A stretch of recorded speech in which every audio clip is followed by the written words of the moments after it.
नमस्कार दोस्तों भारत के अंदर आप पिछले कुछ समय से देख रहे होंगे E20 पेट्रोल को लेकर ऑलरेडी काफी डिबेट चल रहा था। मतलब बहुत सारे गाड़ी के ओनर्स हैं, उनका ऐसा मानना है कि 2022 के पहले 2021 के पहले की जो गाड़ियां हैं वो कॉम्पिटेबल ही नहीं है। मतलब उसमें एक तो माइलेज कम आ रहा है, गाड़ी खराब हो रही है, इस तरह की लगातार शिकायतें काफी लोग करते रहते हैं। अब ये सारी चीजें हो रही थी, उसी के बीच क्या होता है, कल जो है एनवायरमेंट डे के मौके पर हमारे जो पेट्रोलियम मिनिस्टर हैं हरदीप सिंह पुरी जी, उन्होंने E85 फ्यूल का लॉन्च कर दिया। आप देख सकते हो खबर, India launches E85 fuel for flex fuel vehicle price ₹20 lower per litre than petrol. तो यहां पर कई लोगों को लग रहा होगा यार 20 रुपए सस्ता है, मतलब क्या उनकी बचत होगी। तो रियलिटी क्या है, E85 फ्यूल है क्या, कौन से गाड़ी में ये वर्क करेगा, और जिनके पास E20 वाली भी गाड़ी है क्या उसमें भी डाला जाएगा, वो सारे कंफ्यूजन, सारे जो डाउट्स हैं वो मैं आपके दूर करूंगा इस वीडियो में।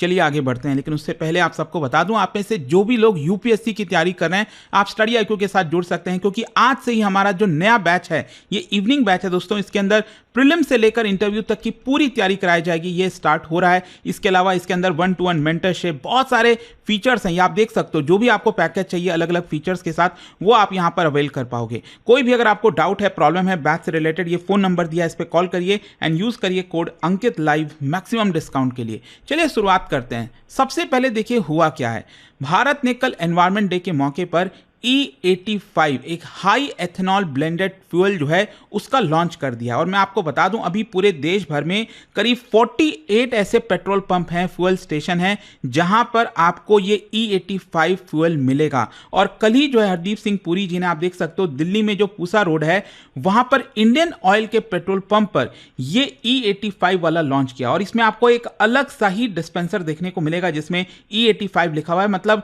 जो भी यहां पर ग्राहक है उनको इजीली अच्छे से समझ में आ जाए कि भाई देखो, ये वाला पेट्रोल, ये वाला जो इथेनॉल ब्लेंडेड पेट्रोल है वो आपको अपने गाड़ी में नहीं डलवाना है। अब देखो E85 का मतलब क्या होता है, E85 का सिंपल अर्थ यह है कि इसमें 85% इथेनॉल होगा और सिर्फ 15% ही पेट्रोल होगा।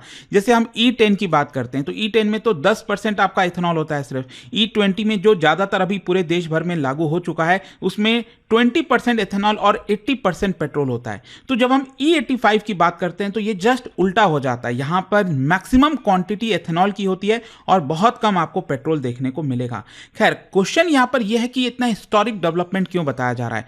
देखो क्या है ना, एक तो भारत के पर्सपेक्टिव से आप देखोगे ज्यादातर क्रूड ऑयल हम इंपोर्ट कराते हैं और इसकी वजह से बहुत सारे चैलेंजेस होते हैं। फॉरेन एक्सचेंज का प्रॉब्लम होता है, बहुत सारी दिक्कतें आती हैं। अभी मिडिल ईस्ट में क्राइसिस हो गया, US ईरान वॉर छिड़ गया, होर्मुज से सप्लाई कम हो गई, तो बार बार भारत को परेशानी होती है। करंट अकाउंट डेफिसिट हमारा वीक हो जाता है, मतलब ओवरऑल जो इकोनॉमी है वो संकट में आ जाती है। अब आप रूपी को देख लो कितना ज्यादा डिप्रिशिएट हो गया है। तो यहां पर क्या है ना कि हर एक लीटर जब हम एथेनॉल का इस्तेमाल करते हैं तो भारत की जो डिपेंडेंसी है उसी हिसाब से क्रूड ऑयल के ऊपर कम होती जाती है। और सरकार जो है, भारत सरकार यहां पर चाहती है कि हम ज्यादा एथेनॉल ब्लेंडेड पेट्रोल की तरफ जाएं। एक तो हमारी एनर्जी सिक्योरिटी मजबूत होगी और एनवायरनमेंट को भी फायदा होगा। खैर, इसके बारे में आपसे आगे बात करूंगा।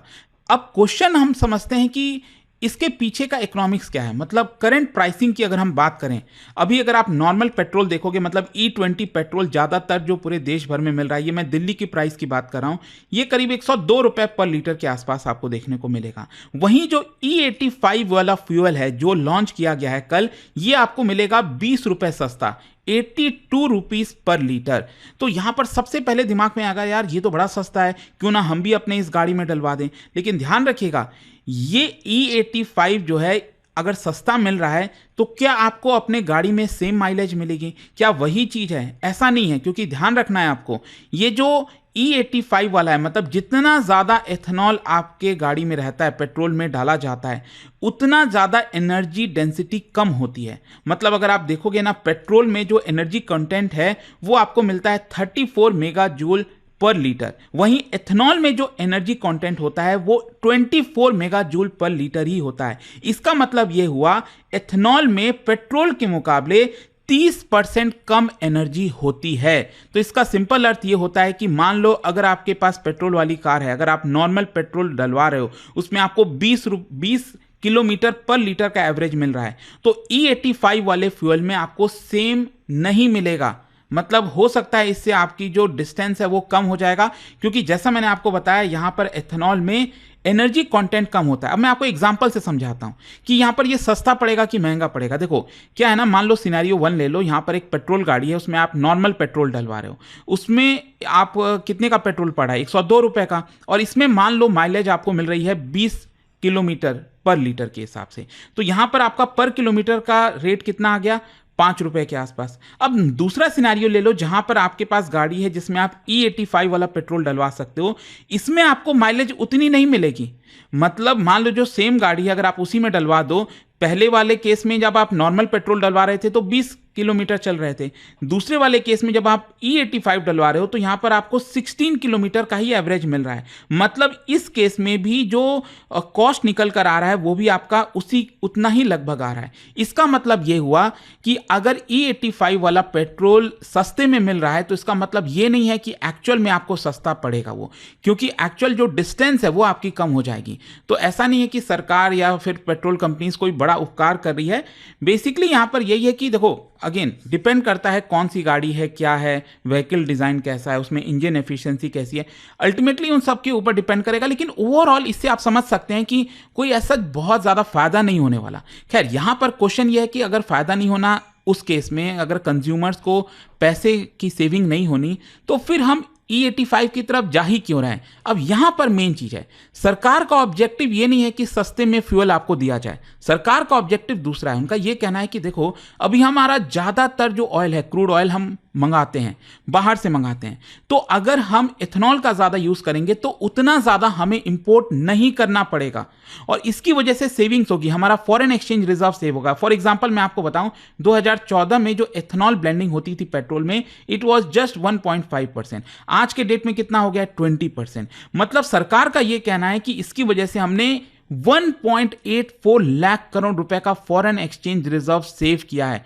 अगर हम ये नहीं करते तो हमें डॉलर में पे करना पड़ता और इसकी वजह से इंपोर्ट कम होता है, फार्मर्स का वेलफेयर होता है, एमिशंस जो है वो कम होते हैं। तो ये स्ट्रैटेजिक बेनिफिट है जिसकी वजह से सरकार इसकी तरफ जाना चाह रही है। तो ये माइंडसेट से मत जाइएगा कि भाई देखो यहां पर आपके गाड़ी में सस्ता पेट्रोल मिलेगा और आपकी सेविंग्स होगी, वैसा नहीं है। अच्छा, एथेनॉल आता कहां से है, एथेनॉल बनता कैसे है? देखो सबसे ज्यादा एथेनॉल आप देखोगे जो लार्जेस्ट सोर्स है वो शुगर केन से आएगा, फिर उसके अलावा मोलेसेस हो गया, मतलब जो बाई प्रोडक्ट होता है शुगर मैन्युफैक्चरिंग का, इसके अलावा मेज, कॉर्न, सरकार इसके ऊपर काफी फोकस कर रही है कि यहां पर हमें इसको प्रमोट करना चाहिए। इसके अलावा सरप्लस जो राइस होता है, जैसे फूड कॉर्पोरेशन ऑफ इंडिया के पास जो स्टॉक्स पड़ा हुआ है उसको डाइवर्ट कर दिया जाए। इसके अलावा जो डैमेज्ड फूड ग्रेन, क्योंकि प्रॉपर जो सही अच्छा खाना है वो तो आप डाइवर्ट नहीं करोगे ना, तो फिर खाने को कहां रहेगा।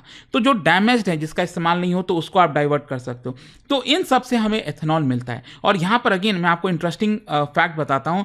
हरदीप सिंह पुरी जी ने बताया कि भारत करेंटली अभी इस समय 19 बिलियन लीटर की कैपेसिटी रखता है एथेनॉल प्रोडक्शन की, लेकिन हम कंज्यूम कितना कर रहे हैं? ब्लेंडेड पेट्रोल का जो प्रोग्राम है उसमें सिर्फ 11.5 बिलियन लीटर ही यूज हो रहा है। मतलब अभी भी हमारे पास अपॉर्चुनिटी है कि हम ज्यादा एथेनॉल ब्लेंडिंग कर सकते हैं और इसीलिए E85 को यहां पर लॉन्च किया गया है। हाँ, इसको लेकर पुरी जी ने कहा कि देखो भारत ने सक्सेसफुली जो एनर्जी ट्रायलेमा होता है, एनर्जी ट्रायलेमा मतलब एनर्जी अवेलेबल भी हो, अफोर्डेबल भी हो और सस्टेनेबल भी हो, उसको भारत सक्सेसफुली कर पाया है। अच्छा, इससे फार्मर्स को क्या बेनिफिट होता है? देखो एथेनॉल ब्लेंडिंग के पहले फार्मर्स की जो इनकम है वो लार्जली किसके ऊपर डिपेंड करती है? फूड मार्केट के ऊपर, गवर्नमेंट या तो प्रोक्योर कर ले उनके सामान को, शुगर मिल्स के ऊपर। लेकिन अब फार्मर्स के लिए एक एडिशनल मार्केट आ जाएगा बायोफ्यूल प्रोडक्शन के थ्रू। यहां पर इनकी एग्रीकल्चर जो प्रोड्यूस है उसकी डिमांड बढ़ेगी, रूरल इनकम बढ़ सकता है, शुगर सरप्लसेस जो हैं वो कम हो सकते हैं, मेज कल्टीवेशन जो है उसको सपोर्ट मिल सकता है। So this is one of the reason जिसकी वजह से बताया जा रहा है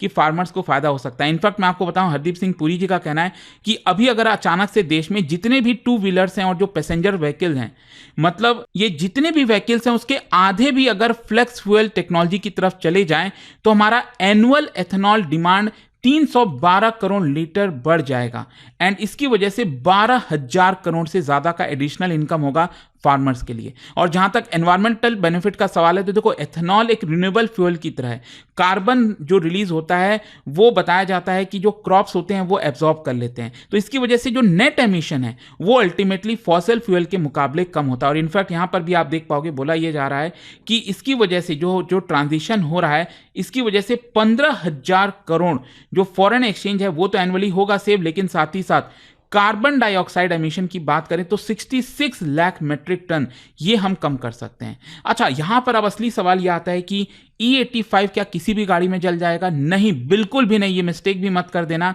जो भी नॉर्मल गाड़ी है आपकी पेट्रोल की, उसमें E85 नहीं जाएगा। हाँ, एक चीज है, मान लो किसी के पास E85 वाली कार है, फ्लेक्स, इसको फ्लेक्स फ्यूल व्हीकल कहते हैं, मैं आपको आगे बताऊंगा इसके बारे में। ये जो फ्लेक्स फ्यूल व्हीकल है, इसमें आप कोई भी तरह का पेट्रोल डलवा सकते हो। प्योर पेट्रोल है वो भी डलवा सकते हो, E20 डलवा सकते हो, E50 डलवा सकते हो, E10 डलवा सकते हो, कोई भी डलवा सकते हो। इनफैक्ट E100 भी, अगर प्योर एथेनॉल भी है, वो तक भी थोड़ा बहुत काम कर जाएगा। लेकिन जो नॉर्मल गाड़ी है, जो कि बनी ही सिर्फ E10 के लिए या फिर E20 तक के लिए है, उसमें आप ये E85 वाला डलवाओगे तो प्रॉब्लम हो जाएगी। प्रॉब्लम क्या होगी? एथेनॉल बेसिकली पेट्रोल के मुकाबले थोड़ा सा अलग बिहेव करता है। जैसे मॉइस्चर को एब्जॉर्ब करता है, कुछ जो मेटल्स हैं वो कोरोड हो जाते हैं, जंग लग जाती है, रबर कंपोनेंट जो है वो अफेक्ट होते हैं। यहाँ पर जो डिफरेंट फ्यूल एयर रेशियो है वो रिक्वायर होता है। इसकी वजह से क्या है ना कि फ्लेक्स फ्यूल व्हीकल जो गाड़ियाँ होती हैं उसमें आपको स्पेशल फ्यूल लाइन चाहिए होता है, एथेनॉल रेसिस्टेंट मटेरियल चाहिए होता है, मॉडिफाइड फ्यूल पंप्स चाहिए होते हैं, स्पेशल इंजन कैलिब्रेशन चाहिए होता है, तब वो आपकी गाड़ी स्पेशली उसी के लिए होती है। नॉर्मल गाड़ी में आप नहीं डलवा सकते। मान लीजिए अगर किसी ने डलवा दिया नॉर्मल पेट्रोल कार में, तो शॉर्ट टर्म में उसका परफॉर्मेंस बहुत खराब आ जाएगा। मतलब उसको अगर मान लो एवरेज मिल रहा था 12 किलोमीटर का, तो एकदम ये गिरकर 7 किलोमीटर 6 किलोमीटर इस तरह से आ जाएगा, 8 किलोमीटर आ जाएगा। स्टार्ट करने में डिफिकल्टी होगी, इंजन वार्निंग्स वगैरह में भी इश्यूज आ सकते हैं। लॉन्ग टर्म में तो फ्यूल सिस्टम डैमेज होगा, इंजेक्टर इश्यूज आएंगे, कोरोजन होगा, इंजन लाइफ कम हो जाएगी। तो इसी की वजह से E85 फ्यूल सिर्फ फ्लेक्स फ्यूल व्हीकल में ही डलना चाहिए। तो अब क्वेश्चन ये आता है कि क्या भारत में ऐसी गाड़ियां हैं? देखो बहुत कम है, हार्डली आपके पास कोई चॉइस है। एक तो टू व्हीलर है आपका हीरो मोटोकॉर्प का, और अभी जस्ट 2 दिन पहले आपने देखा होगा मारुति सुजुकी ने पहली अपनी जो गाड़ी है, मतलब वैगनार जो है, जो फ्लेक्स फ्यूल को ले सकती है, E85 को ले सकती है, उसको यहां पर लॉन्च किया है। और बाकी भी कई गाड़ी इस समय हो सकता है मार्केट में आ जाएंगी, जैसे टोयोटा कोरोला हो गया, इनोवा हाई क्रॉस हो गया, इसके अलावा मारुति सुजुकी की फ्रॉन्क्स है, टाटा का भी हो गया पंच। तो ये सब गाड़ियां अभी आई नहीं है लेकिन आ सकती हैं। तो एक तरह से कहने का मतलब है कि इस समय आपके पास ऑप्शन ही बहुत कम है कि आप E85 जो फ्यूल है वो डलवा सकें। अच्छा, इसमें ब्राजील का अक्सर नाम आता है। क्या है ना कि ब्राजील के पास कई दशकों का एक्सपीरियंस है एथेनॉल में। वहां पर मैसिव शुगर केन प्रोडक्शन होता है एंड मिलियंस ऑफ गाड़ियां वहां पर फ्लेक्स फ्यूल वाली हैं। एथेनॉल स्टेशंस आपके वाइड स्प्रेड हैं और ज़्यादातर जो ब्राज़ीलियन व्हीकल अगर आप देखोगे बहुत सारी वो एथेनॉल रिच ब्लेंड पर चलती हैं। इनफैक्ट कुछ तो गाड़ियां ऐसी हैं जो E100 पर चलती हैं। तो भारत भी यहाँ पर अडॉप्ट कर रहा है कि ब्राज़ीलियन मॉडल कुछ हद तक भारत में भी लाया जाए हमारे कंडीशंस के हिसाब से। लेकिन हाँ, यहाँ पर कई इश्यूज़ हैं। जैसा मैंने आपको स्टार्टिंग में बताया था कि भारत में कहीं ना कहीं जो पॉलिसी शिफ्ट हुआ है उसको और शायद बेहतर से किया जा सकता था। जैसे मान लो अगर किसी ने 2020 में 2018 में अपनी गाड़ी ली है तो अभी तो उसको 7-8 साल हुआ है, तो वो अपनी गाड़ी को क्यों डैमेज करे? उनका ये कहना है कि भाई देखो वो गाड़ी कॉम्पिटेबल ही नहीं है E20 उसके लिए, पेट्रोल के लिए। लेकिन फिर भी सरकार अब ऑप्शन नहीं छोड़ी है, सारे पेट्रोल पंप पर वही यहाँ पर फ्यूल मिल रहा है, तो करा क्या जाए? तो क्वेश्चन ये है कि E20 वाली जो गाड़ियाँ हैं, अभी मान लो किसी ने अभी कल गाड़ी ली होगी, उसका क्या होगा? देखो अभी के लिए तो ऐसा सरकार का कहना है कि हम E20 के ऊपर अभी नहीं जाएंगे, वो तो E85 सिर्फ एक स्पेसिफिक काइंड ऑफ कार्स के लिए है।